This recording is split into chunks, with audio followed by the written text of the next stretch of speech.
Hello students, this is Manoj, your English Guru. Welcome to Guru Kripa New Verse, and today we are going to start a fresh chapter of our syllabus which is the glimpses of India. तो guys, ये जो chapter है the glimpses of India, इसका मतलब है कि भारत की झलकें झलकें कहाँ कहाँ की। तो इस इंडिया के तीन डिफरेंट कॉर्नर्स की बात करेंगे। सबसे पहले अपन पढ़ेंगे गोवा, गोवा का culture, I mean Portuguese culture.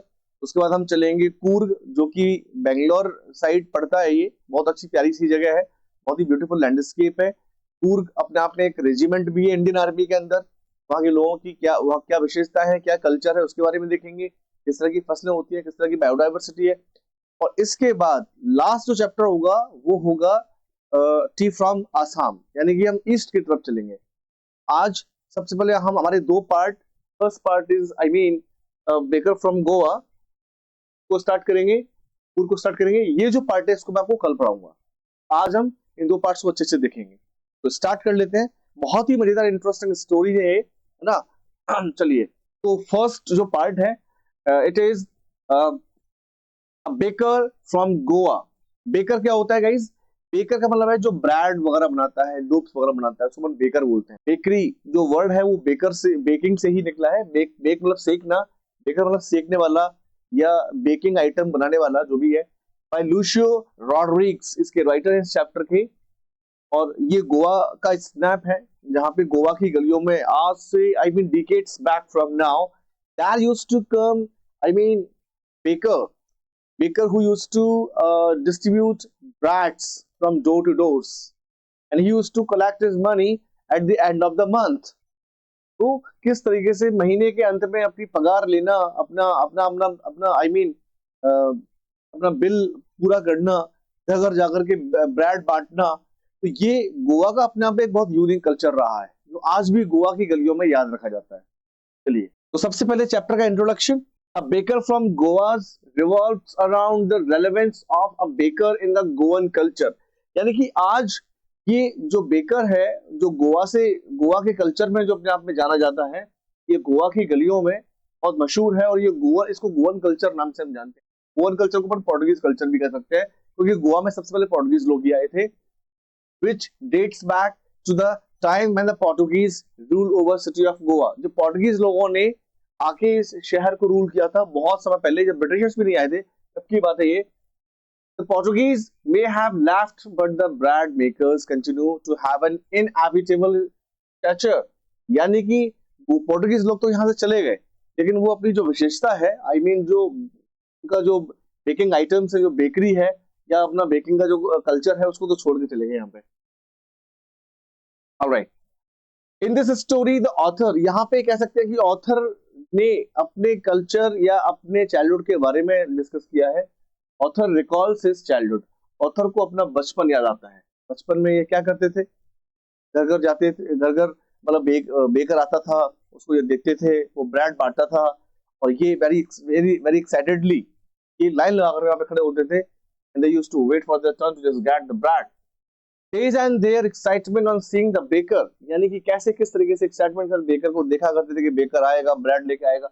They were enthusiastic to the point that they would run to him as soon as they woke up without even brushing their teeth।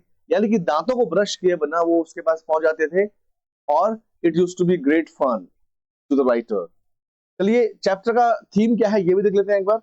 The author reminisces the old times that he spent in Goa। reminisces का मतलब है recalls, उसको पुराने time अपने याद आते हैं। spent in Goa, जो गोवा के गलियों में बीता है। and the significance of a bakery, और उसकी लाइफ में बेकरी की क्या अहमियत रही है उसके बचपन में, काफी कनेक्टेड अपने पास से। The narrative is a nostalgic writing। nostalgic मतलब यहाँ पे जो भी इस राइटर ने लिखा है वो इसके पास्ट से रिलेटेड है, के मेमोरी से रिलेटेड है। That is nostalgic, based on the culture of a bakery in Goa. यानी कि गोवा में बेकरी से जुड़ा हुआ कल्चर का डिस्कस कर रहे हैं हम लोग। And it highlights the important social position to of bakery goods and bakers in the Goan culture. यानी कि किस तरीके से बेकर का सोशल पोजीशन क्या होता था, उसकी अहमियत कैसी होती थी गोवा के अंदर। शादियां हैं या पार्टियां हैं या जो भी है, जो भी आई मीन जो भी ओकेजन्स होते थे वहां पे bread used to be prominent, I mean food. The chapter delves deep into the Goan bakery profession, which the place gets from the Portuguese colonization. ये ब्रेड का जो कल्चर है वो कहीं ना कहीं पोर्टुगीज संस्कृति से आया हुआ है, जो आज भी गोवा की गलियों में काफी फेमस है. चैप्टर स्टार्ट करते हैं. ये थी इस चैप्टर की थीम, इंट्रोडक्शन. यहां से हम हमारा चैप्टर स्टार्ट कर रहे हैं, old Portuguese days in Goa. तो चैप्टर का फर्स्ट पार्ट यानी कि गोवा की गलियों में पहले पोर्टुगीज दिन. In the old days of Goa, यानी कि गोवा में उन दिनों की बात है ये, the Portuguese were famous for their lobes of bread. Lobes मतलब पाव, आजकल हम खाते हैं घरों में. तो पोर्टुगीज लोग जो है काफी फेमस थे अपनी लोब्स के लिए, अपने ब्रेड के लिए. तो Portuguese left Goa a long time ago. Portuguese लोग तो बहुत पहले चले गए थे. पोर्टुगीज से मुझे कहानी याद आ गई. बहुत पहले जब मुंबई पोर्टुगीज लोगों के अंडर में हुआ करता था, तो इंग्लैंड के प्रिंस चार्ल्स सेकंड की शादी पोर्टुगीज राजा ने अपनी बेटी की शादी प्रिंस चार्ल्स सेकंड से की, तो बॉम्बे उसको दहेज में दिया था. बाद में प्रिंस चार्ल्स सेकंड ने क्या किया, उस बॉम्बे को ईस्ट इंडिया कंपनी के हवाले कर दिया और वो अपनी आई मीन प्रिंसेस को लेकर के इंग्लैंड चला गया था. तो फिर इस जो बॉम्बे है तब का, ये आज का मुंबई बना. आई mean the gateway of India और ये मरीन ड्राइव, ये सब ईस्ट इंडिया कंपनी ने ही डेवलप किया. तो ये सारा कह सकते हैं कि भारत के ये जो 3 प्रेसिडेंसी सिटीज थे, लाइक चेन्नई, कोलकाता, बॉम्बे, ये अंग्रेजों की ही देन है. इन्होंने ही तैयार किए थे, कॉलोनीज रही हैं ये. आगे बढ़ते हैं. The mixers, moulders. मिक्सर्स मतलब आटे को मिक्स करने वाले, मोल्डर्स आटे को गूंथने वाले. And the people who bake the loaves still exist carrying on their business of baking.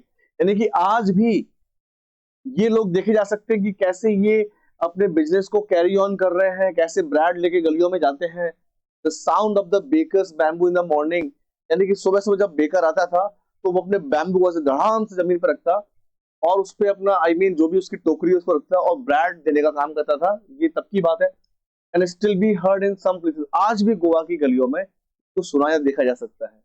जैसा कि राइटर को याद आ रहा है, these bakers are still known as poders in Goa. तो ये जो फेरी वाले होते हैं, ये जो गली गली गली में जाके जो ब्रेड बेचते हैं, पैदल चलते हैं, उन पैडर बोलते हैं गोवा में. अगला part, the traditional baker during the narrator's childhood. तो नरेटर जब छोटा था अपनी लाइफ में, तो ये ट्रेडिशनल जो बेकर है ये कैसे आते थे, क्या क्या लाते थे, कैसे कपड़े पहनते थे, इस पार्ट पे अपन देख रहे हैं. The narrator recalls his childhood इन गोवा. उसको आज भी अपने गोवा का बचपन याद आता है. When the baker used to be their friend. जब बेकर उनका दोस्त हुआ करता था, कंपेनियन उनका संगी साथी हुआ करता था, एंड गाइड भी हुआ करता था. He came to their house twice a day. तो दिन में 2 बार तो आता, morning evening. He came once in the morning. एक बार तो सुबह आता था ब्रेड देने के लिए, while selling his bread, and again in the evening after selling all his bread. और एक बार शाम को भी आता था. तो he used to come twice a day to sell out his bread, and people used to eagerly wait for his arrival. The baker used to arrive with a jingling sound. I mean, jingling sound like घंटी बजाते हुए आता था, and it used to indicate, I mean, signal the people that he has arrived in the street. So people used to gather around him. Of the bamboo stick, एक बांस की लकड़ी जिससे वो अपने उसको बैलेंस करके टिकाता था. That woke everyone up. यानी कि संडे हो या सैटरडे हो, जो भी हो, लोग जग जाते थे उसकी आवाज से कि बेकर आ गया है. As soon as the children heard the sound, यानी कि कैसे बच्चे उसकी आवाज को सुनकर के बाद एक्साइटेड हो जाते थे. They ran to meet the baker and get the bread. Bangles, bangles मतलब वो आई मीन ब्रेड से बने हुए छल्लेदार, चूड़ीदार आई मीन आइटम होते हैं खाने पीने के, वो बच्चे खाते थे ऐसे पकड़ के. I'll just show you this snap in next slide, which was sometimes made of sweet bread. यानी कि मीठी ब्रेड जिसको आज भी लोग रूखा खाते हैं ना, चाय या दूध से नहीं, आई मीन उसको वैसे ही अब बच्चे खाते हैं. आज भी हम देखते हैं कि कैसे बच्चे खाते हुए खेलते हुए आगे बढ़ते हैं. गोवा में तो ये कल्चर खैर आज भी बहुत ज्यादा फेमस है. आज भी वहाँ के बच्चे आपको ये सब खाते हुए भागते हुए दिख जाएंगे. चलिए, द बेकर्स अराइवल. अब जब बेकर आता था तो और क्या क्या होता था. The baker used to carry the bread basket on his head along. वो अपने सर पे रख करके अपनी टोकरी को लेके जाया करता था. With a bamboo stick. हाथ में क्या होती थी, एक लकड़ी होती थी, और लकड़ी हाथ में ली, ऐसे ऊपर सर पे रखा और चल दिया. अब जहां भी उसको मतलब बेचना है या कुछ भी दिखाना है, तो उसने अपना उसको बांस को टिकाया, उस पर अपनी टोकरी रखी, वैसे वो दिखाने का या बेचने का काम किया करता था. Bamboo stick, his one hand supported the basket, एक हाथ में उसके बास्केट होती थी, and other hand bang the bamboo, दूसरे हाथ में उसके बैम्बू होता था, स्टिक ऑन द ग्राउंड, जिसको ग्राउंड पे रखने का काम करता था। एज द बेकर केम, अब जब बेकर आया करता था, ही वुड ग्रीट, तो ये ग्रीट है, greet the lady of the house. तो हमारे मोहल्ले में एक बहुत बड़ा घर था, और वो उस घर में एक लेडी थी, आई मीन मिस्ट्रेस, उसका स्वागत किया करता था, उसको ग्रीट किया करता था, गुड मॉर्निंग मैम बोल के जो भी है, and put his basket on the stick, और फिर उस लकड़ी पे अपनी टोकरी को टिकाता। The children would be push aside, बच्चों को ऐसे दूर कर देता कि बच्चों हट जाओ बाद में दूंगा, and the loaves would be delivered to the maid servant, और बाद में उस घर की जो मेड सर्वेंट्स हैं उनको वो लोभ देके पहले फ्री करता कि पहले इनको दूंगा बाद में तुम्हें दूंगा। However, the children still found a way to peep into the basket. बच्चे बड़े क्यूरियस होते हैं, बच्चे ऐसे लटक करके उसकी टोकरी में झांका करते थे कि इसमें क्या है, हमारी बारी आएगी नहीं आएगी, खत्म तो नहीं हो गया, हमें मिलेगा कि नहीं मिलेगा। The author remembers the sweet fragrance of the bread. तो उस राइटर को आज भी उस ब्रेड की खुशबू, फ्रेग्रेंस याद है, बड़ी मीठी मीठी सी और प्यारी प्यारी सी होती है, मतलब इंसान के मुंह में पानी आ जाए। How they did not even brush their teeth.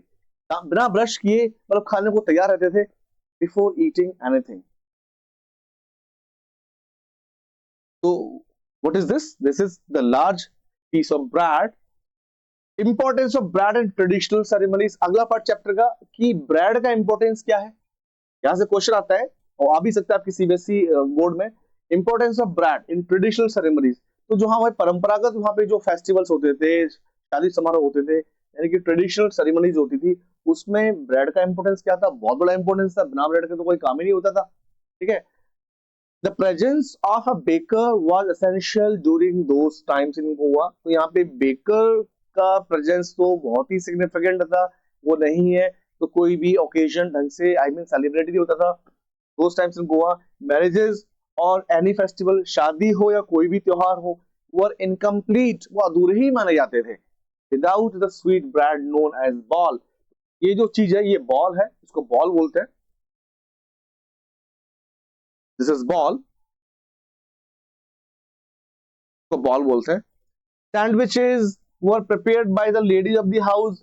तो जिस घर में पार्टी होती थी, उस घर की जो मिस्ट्रेस है, जो मालकिन है, वो सैंडविचेस बनाती थी फॉर हर डॉटर्स एंगेजमेंट। बनाया था उसने, आई मीन अपनी डॉटर की एंगेजमेंट कर रही थी तब उसने सैंडविचेस बनाई थी उसी ब्रेड से। केक्स एंड बॉलिनस were essential for Christmas and other festivals, यानी कि बॉलिनस का मतलब ये बॉल से ही है। तो केक या ऐसे बॉल्स तैयार होती थी क्रिसमस के लिए या अदर ओकेजन्स के लिए, तो बड़ी इंटरेस्टिंग सी चीज हुआ करती थी। अगला है द बेकर्स ड्रेस, अगला पार्ट है बेकर क्या पहन के आता था गोवा की गलियों में, है ना। तो इसकी ड्रेस कैसी होती थी? ये जो ड्रेस है इसको बोलते हैं कवई। क्या बोलते हैं इसको? कवई। एक लंबा सा रोप टाइप होता है या फ्रॉक टाइप होता है, कवई बोलते हैं इसको। The baker in Goa wore special dress known as kabai. It was a single piece long frock, एक ही कपड़ा है, फ्रॉक जैसा है, लंबा है, सीधा पहना और निकल लिए ब्रेड बेचने के लिए। That reached down to his knees, जो घुटनों तक आता था। आज भी गोवा के लोग, गोवा के जो कपड़े पहनने के तौर तरीके हैं वो कुछ इस तरीके हैं, आज भी लोग वहां पे इस तरह के कपड़े पहनते हैं। They believe in comfort.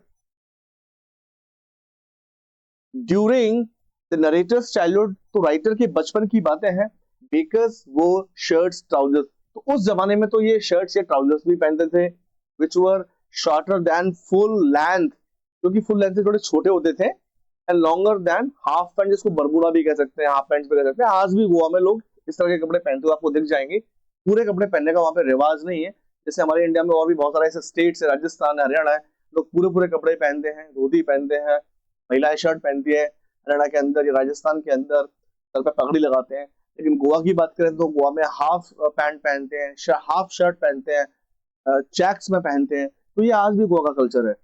Even today in Goa if anyone in the street is seen wearing half pant, अगर गोवा की गलियों में उस जमाने में अगर हाफ पैंट पहने कोई दिख जाए तो मान लीजिए वो कौन है? बेकर है। He is refer to as a poder, poder मतलब फेरी वाला, जो घर घर जाके पैदल जाकर के इस तरीके से ब्रेड बेचने का काम करता था। Okay, the baker used to maintain his monthly account. अब जो बेकर होता है, जैसे आजकल मिल्कमैन आते हैं घर पे दूध देते हैं, तो दूध का हिसाब रखते हैं अपने पास, महीने के एंड में अपने पैसे वैसे ले लेते हैं। ऐसे ही बेकर का होता था, मतलब पूरे महीने ब्रेड सप्लाई करेगा, लेकिन एंड में क्या करेगा, एंड में आगे वो अपना हिसाब किताब करेगा। अकाउंट्स होना वो वॉल एंड पेंसिल, कभी कभी दीवार पे भी लोग अपना हिसाब किताब लिखते थे, इतना हो गया, आज नहीं दिया, कल दिया, एंड कलेक्टेड हिज बिल्स, अपना बिल इकट्ठा करते थे at the end of the month. Last part इस चैप्टर का, बेकिंग अ प्रॉफिटेबल प्रोफेशन। इस चैप्टर का अगला पार्ट है, in old days baking was a profitable profession. उस जमाने में तो बेकिंग बहुत ही प्रॉफिटेबल बिजनेस था, इसलिए गोवा की गलियों में जगह जगह बेकर्स आया करते थे, बेकर ही बेकर घूमा करते थे। आज तो ये कम हो गया है। Bakers family and servants were always happy. Baker की फैमिली हो या उसके नौकर चाकर हो, यहाँ पे बेकरी होती थी, जहाँ पे चीजें बनती थी, हमेशा खुश रहते थे। एंड प्रॉस्परस, बहुत पैसे वाले भी होते थे। प्रॉस्परस, प्लम्प बॉडी, मतलब मोटे ताजे से प्लम्पी होते थे ये। proved the fact that a baker and his family were never hungry, कभी भूखे नहीं मरते थे, काफी अच्छा पैसा कमाते थे। तो गाइज पहला पार्ट अपना फिनिश हुआ, अपन दूसरा पार्ट स्टार्ट करने जा रहे हैं, कूर्ग। ये बहुत ही इंटरेस्टिंग चैप्टर है, इसको स्टार्ट करते हैं। तो अपने चैप्टर का अगला पार्ट है कूर्ग। कूर्ग क्या है? कूर्ग एक जगह का नाम है, ये कर्नाटक में है, ठीक है। Actually this place Coorg is very famous for coffee production. The Coorgese, I mean the people, the residents of Coorg are very famous for their valor and courage. There is a regiment in the Indian Army, Coorg Regiment, okay? And they are the women are very beautiful, the men are very muscular and hardworking, and this is a different race of people. I mean the Coorgese, and how they live, what the culture is, what sort of biodiversity is there in Coorg. Everything will be studied in this chapter.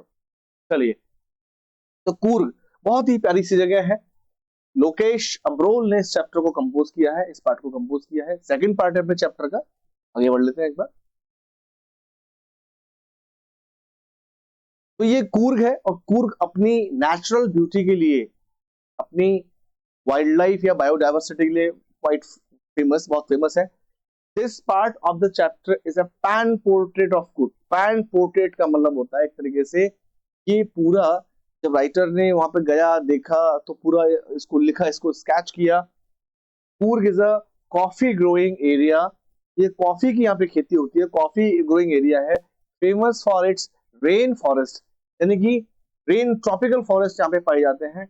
Spices, मसाले की खेती होती है यहाँ पे, तमाम तरह के मसाले यहाँ पे पैदा किए जाते हैं, पूरा आगे चैप्टर में देखेंगे। तो यहाँ से पर हम चैप्टर स्टार्ट कर रहे हैं। चैप्टर का फर्स्ट पार्ट, अ हेवन कॉल्ड कूर्ग। मतलब धरती पे अगर कहीं स्वर्ग है तो कह सकते हैं कूर्ग है। ऐसे तो अपने इंडिया में स्वर्गों की कमी नहीं है, लेह लद्दाख है, कश्मीर है, कूर्ग भी है साउथ की तरफ। Very, I mean exotic place, incredible place of incredible India, a heaven called Coorg. Coorg और कोडागु, कोडागु यहाँ पे इसको बोलते हैं, is the smallest district of Karnataka, एक छोटा सा जिला है कर्नाटका का। That lies between Mysore, Mysore किस चीज के लिए फेमस है? The Anglo-Mysore War, भारत में सबसे पहले सेकंड जो वॉर हुआ था अंग्रेजों का, वो किससे हुआ था? आफ्टर बैटल ऑफ प्लासी क्या हुआ था? बैटल ऑफ मैसूर हुआ था बहुत पहले, तो उसके लिए फेमस है Mysore. And the coastal town of Mangalore. Mangalore एक जगह है, इसको बैंगलोर में समझ लेना, मैंगलोर एक दूसरी जगह कर्नाटका में, वहां उन दोनों के बीच में कूर्ग पड़ता है। It is the land of rolling stones. Rolling stones मतलब what? That is inhabited by martial man. Rolling stones का मतलब है कि वहां बहुत ही नजदीकी दूरी पे, रोलिंग स्टोन का मतलब नजदीकी दूरी पे ये टाउन लोकेटेड है। यहाँ पे एक मार्शल, यानी कि बहादुर लोग वहां पे रहते हैं। ब्रेव, ब्रेव को क्या बोलते हैं? मार्शल। एंड ब्यूटीफुल विमेन, उनकी महिलाएं बड़ी सुंदर होती हैं, और उनकी परंपराएं बड़ी अच्छी होती है, ट्रेडिशन बड़ी अच्छी होती है। एंड इन्यूमेरेबल वाइल्ड क्रिएचर्स, और वाइल्ड क्रिएचर्स तो बहुत मतलब अबंडेंट पाए जाते हैं। Different sorts of flora and fauna are found in the areas of Coorg. Will see that weather and environment of Coorg. अच्छा, वहां का मौसम कैसा है, एनवायरनमेंट कैसा है, ये चैप्टर का सेकंड पार्ट है। Coorg consist of evergreen forest. यहाँ पे सदाबहार वन पाए जाते हैं, evergreen tropical forest, which covers 30% of district. अब जिस जगह पे 30% डिस्ट्रिक्ट 30% पे ही जंगल है तो वहां का क्लाइमेट कैसा होगा, नेचुरली वो ठंडा होगा, अच्छा होगा। अलॉन्ग विद कॉफी, और कॉफी फ्रेग्रेंस, कॉफी की खेती होती है, स्पाइस प्लांटेशन, मसालों की खेती होती है। The best time to visit Coorg in September and continues till March, यानी कि सबसे बेहतरीन जो महीना है घूमने का वो सितंबर मार्च के बीच में आप कभी भी जा सकते हैं। During during the weather during the weather is pleasant with some amount of rainfall, इस टाइम पे क्या होता है, थोड़ी सी बारिश हो जाती है। Weather is very pleasant and the smell of coffee all around, और चारों तरफ कॉफी की खुशबू आती है, कॉफी की फ्रेग्रेंस होती है with coffee estates and colonial bungalows. और बड़े बड़े कॉलोनियल का मतलब है जब अंग्रेज यहाँ पे आए थे तो अंग्रेजों ने बहुत पहले they established their huge splendid bungalows. these bungalows are still existing in the streets of Coorg, आज भी वहां पे they can be seen erected hidden in corners, ये छिपे हुए हैं कॉर्नर्स में जो आज भी देखे जाते हैं अंग्रेजों द्वारा बनाए गए I mean bungalows. Landscape seems like heaven on earth, और यहाँ पे जो लैंडस्केप है ऐसा लगता है कि पृथ्वी पे कहीं अगर जन्नत है आई मीन स्वर्ग है तो वो यहीं पे है। हेवन मतलब होता है पैराडाइज, ऑन अर्थ कहाँ पे है, कूर्ग। अगला, the origin of people of Coorg, अब इन लोगों की उत्पत्ति कहाँ से हुई है, ये निकले कहाँ से, कैसे यहाँ पे आगे बसे, कहाँ से आए हैं ये देखेंगे अपन। तो ये कुर्गीज है, ये इस तरह के कपड़े पहनते हैं, इस तरह की मूछें रखते हैं, इस तरह की पगड़ी भी पहनते हैं, ये इनके आउटफिट है। तो ये इस कल्चर के लिए बहुत फेमस है। The people of Coorg are possibly descendants of, descendant मतलब कहाँ से निकले हुए हैं ये, ग्रीक से निकले हुए हैं। और अरब या अरबी लोग हैं, अरब से निकले हुए हैं, अरब से आगे या ग्रीक से निकल के यहाँ पे आगे बस गए होंगे किसी जमाने में। It is believe that Alexander's army, ऐसा मानते हैं जब अलेक्जेंडर मतलब जिसको सिकंदर भी कहा जाता है, अलेक्जेंडर की army moved south along the coast, जब वो दक्षिणी आई मीन साउथ की तरफ आई थी अपनी आर्मी को लेकर के, इस तट पे आई थी इस तरफ, एंड सेटल देयर, तो वहां आते आते ये लोग इनमें से कुछ लोग वहां पे बस गए। when they were unable to return to their country, जब ये अपने देश वापस नहीं लौट पाए, these people married among the locals, तो उन्होंने locals में ही शादियां वादियां करना स्टार्ट कर दिया। and their culture can be seen in their martial traditions, और आज इनकी संस्कृति को, इसके कल्चर को, इनकी मार्शल जो ट्रेडिशन है, परंपराएं हैं इनकी, जो उनमें अपन देख सकते हैं रिफ्लेक्ट होता है। मैरिजेस एंड रिलीजियस राइट्स, यानी कि इनकी जो शादियां हैं, इनकी जो राइट्स रिचुअल्स हैं उसको, वो भी बड़ी फेमस है। This is one of them.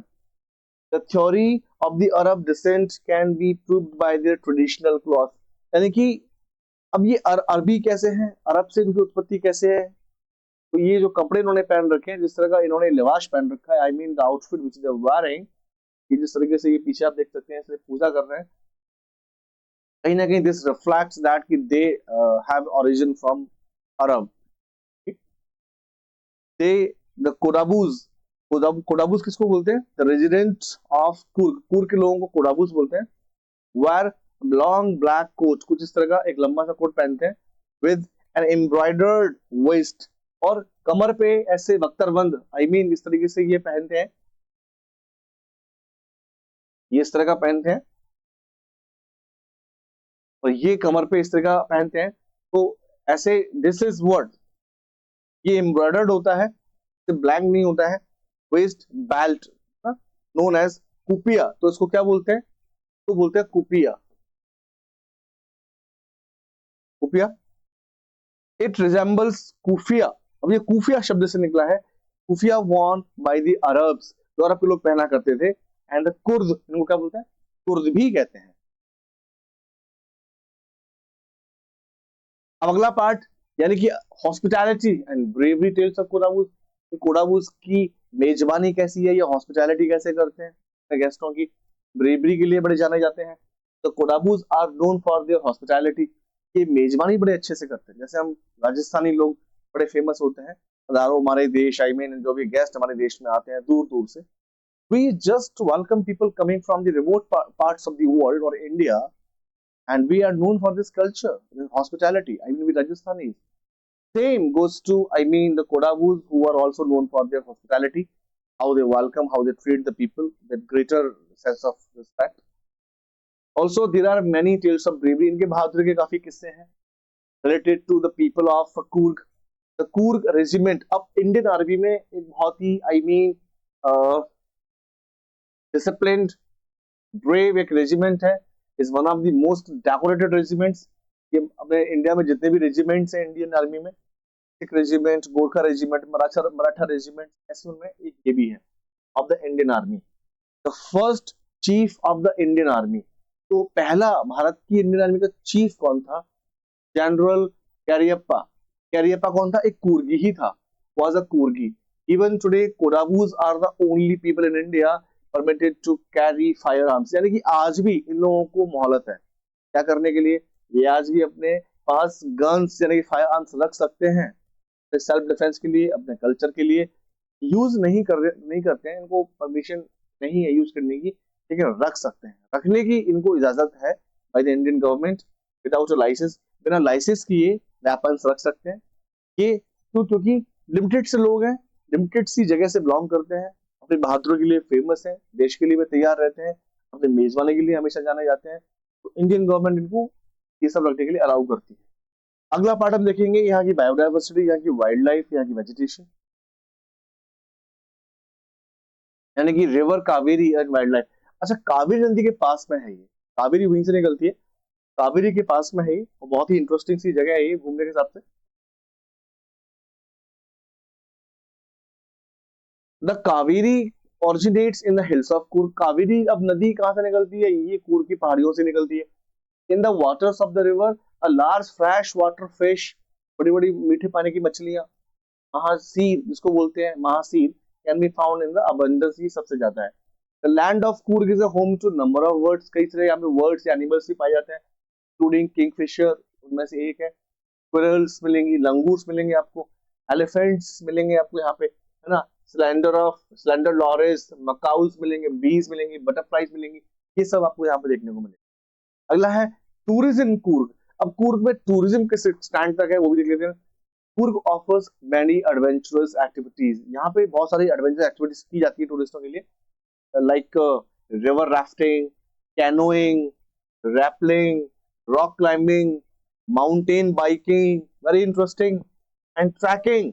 Trekking में से कह सकते हैं कि पूरा वेस्टर्न घाट्स का जो एरिया है, साउथ इंडिया का जो भी है, कर्नाटका साइड का जो पार्ट है, वो ट्रैकिंग के लिए काफी फेमस है। One can have a panoramic view, यानी कि आपको ऐसा नजारा लगेगा जैसे आप किसी पता नहीं कहाँ आ गए, कितनी प्यारी जगह पे आ गए, एक पेनोरमा जैसे क्रिएट हो रहा है, panoramic view of the entire Coorg by climbing the Brahmagiri hills. Brahmagiri की पहाड़ियों के बीच आपको वहां का वेजिटेशन दिखाई देगा, ग्रीनरी दिखाई देगी, ऐसा लगता है जैसे एक पिक्चर आप देख रहे हैं, एक तस्वीर आप देख रहे हैं।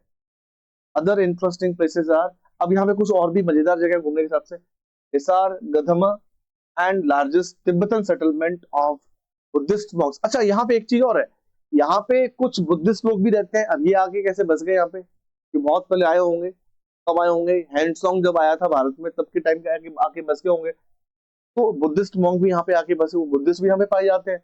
अब बुद्धिस्ट तो तिब्बत में आके रहेंगे, यहाँ पे कैसे? एट बाइलाकुपे, बाइलाकुपे एक जगह है, वहां पे आपको बुद्धिस्ट लोग भी थोड़े बहुत देखने को मिल जाएंगे। तो अपना जो पार्ट है वो यहीं तक था,